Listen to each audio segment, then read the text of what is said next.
Hey everyone, I wanted to jump on today and talk a little bit about D.O.S.E. D.O.S.E are our chemicals, our neurotransmitters in our brain that control happiness.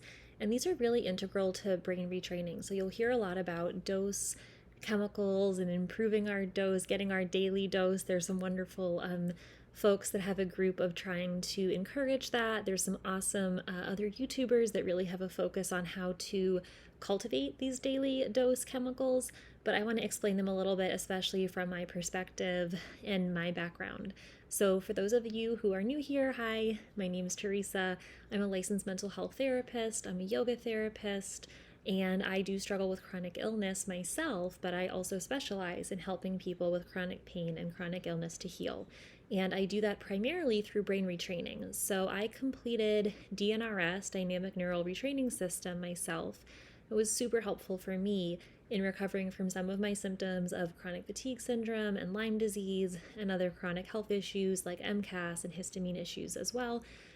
But, it's an ongoing healing journey, and we always can have a refresher. And I like to incorporate different things like my ongoing herbalism protocol for chronic Lyme. And I continue to do brain retraining now. Over 2 years in, I'm still doing daily rounds. But what's awesome is learning and doing a deep dive into some of these different mechanisms that make brain retraining work. Because again, it's not the principle of it's all in your head or that thoughts heal us.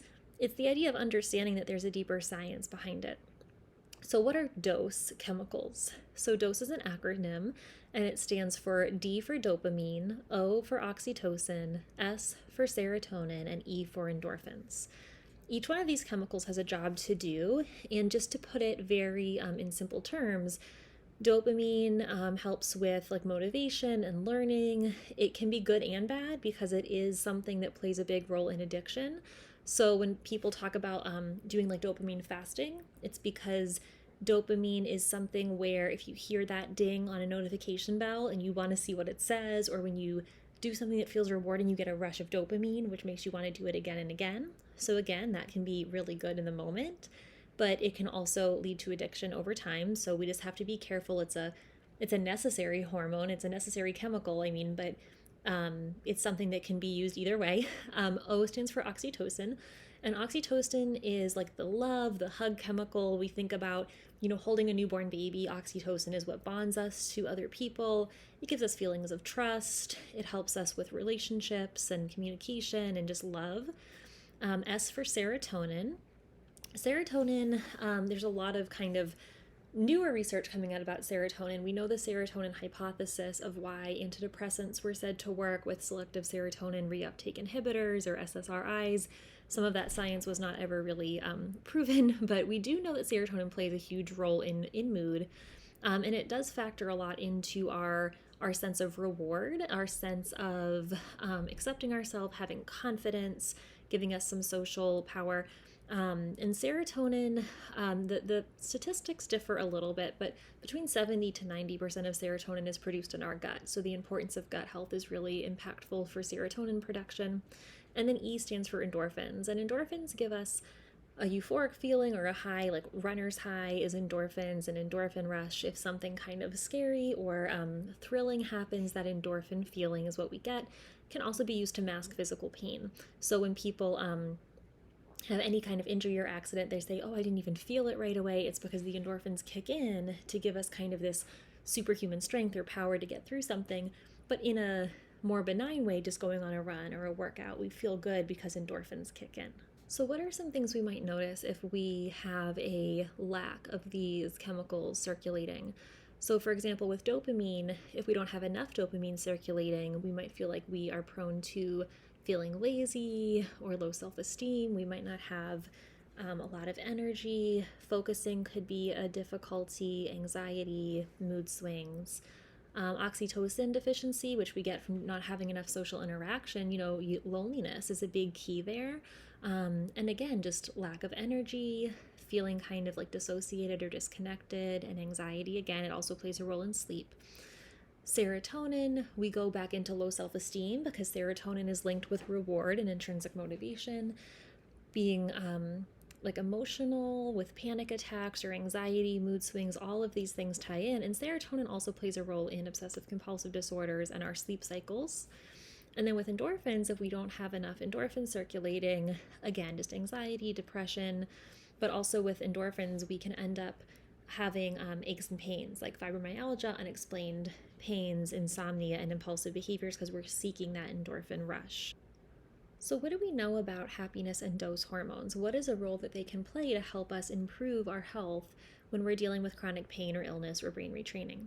So, we know that these D.O.S.E chemicals have an important role for our health, which includes our heart health, it includes our adrenals, and helping to to decrease overactive like cortisol levels, helps with our immune system.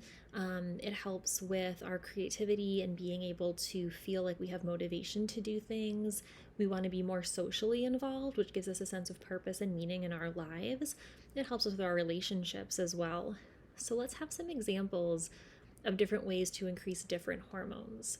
So for dopamine, we look a lot at meditation, having like regular routines and structure, doing things that bring forth creativity.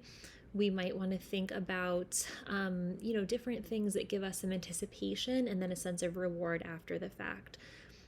So with dopamine also, there are certain foods that can help produce with dopamine. And those would be foods that have a lot of L-tyrosine in them. So for some examples are avocados, fish, cheese, eggs, bananas, pumpkin seeds. And that would be a great way to try to increase some of the dopamine. Then we might want to look at oxytocin. How do we increase this? And again, this is that cuddle hormone, right? So do you have a pet that you could cuddle with, like an emotional support animal, a family member, a friend, even just shaking hands with someone, having that human contact or that animal contact, socializing, going out, being around other people, getting a massage, right? You're getting human touch, even if it's not in a relationship sort of way. It still helps with those stress hormones. Same with acupuncture, group exercise classes. So you're around other people, you're moving your body. That can help with some oxytocin production. And music, which is soothing, and anything that helps our vagus nerve, because our vagus nerve is going to help with oxytocin regulation. Now, for serotonin, we have to think about gut health, number one, because a lot of serotonin originates from our gut. Exercise definitely helps with increasing our serotonin and dopamine levels and also regulating them. We can help with exercise, for example, can bring things up or lower them depending on what we need. Again, the massage idea or having any kind of physical interaction will help with that. And when we think about things that, I'm trying to think of the correct word for it, but something that kind of gives you a little endorphin rush, which we'll talk about next, also can help with the serotonin. So like cold bathing, like ice baths, anything that kind of gives you an invigorating rush also does help with serotonin. Getting enough sunshine for your vitamin D. And then for some serotonin helping foods, there is a supplement called 5-HTP, which is 5-hydroxytryptophan, which is the serotonin precursor that can help with serotonin levels.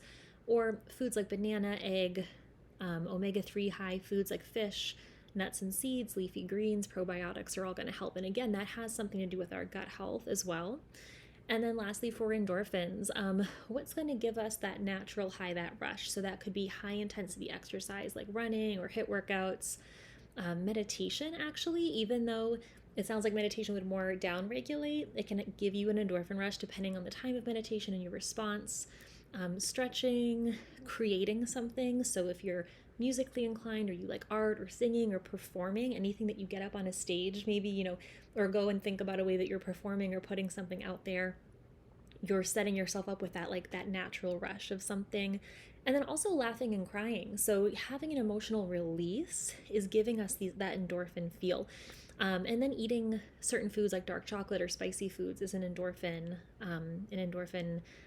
rush kind of inducing experience. So, people who focus a lot on even saying if you're faking laughing until it turns into real laughter, you're going to get a dose of these D.O.S.E chemicals. So when you think about increasing receptors for this as well, we think about how we're going to work on things this just to give us more of a normal, natural increase over time. So consistency is important. Like the first couple times that we try to do these things, we're going to feel like a temporary high or a temporary rush of dose chemicals. But if we're used to being in a not so healthy state emotionally or physically, it's going to take time for consistency for us to now feel like those dose chemicals are maintaining a new baseline. So we have to understand what deficiencies we might have, what activities are helping us, and doing that consistently, but not overstimulating. We still need rest. So if we think about the limbic system, we're trying to go between, sympathetic and parasympathetic activation. You need a little bit of activation. You don't need to be fully in fight or flight mode, but you do have to get yourself going a little bit to get something like adrenaline and endorphins going in order to have that healthy balance. And for dopamine, you need that anticipation of something happening, but then you need that downtime for something like oxytocin to kick in where you're cuddling and relaxing. So it's all about balance once again. So I hope for anyone who's confused when they hear about dose chemicals, this video summed that up a little and gave you some new ideas to experiment with and just try different things and see how we can utilize kind of biohacking these different brain chemicals to help with our healing journey. I hope you guys are having a wonderful week full of healing, and I'll talk to you guys next time.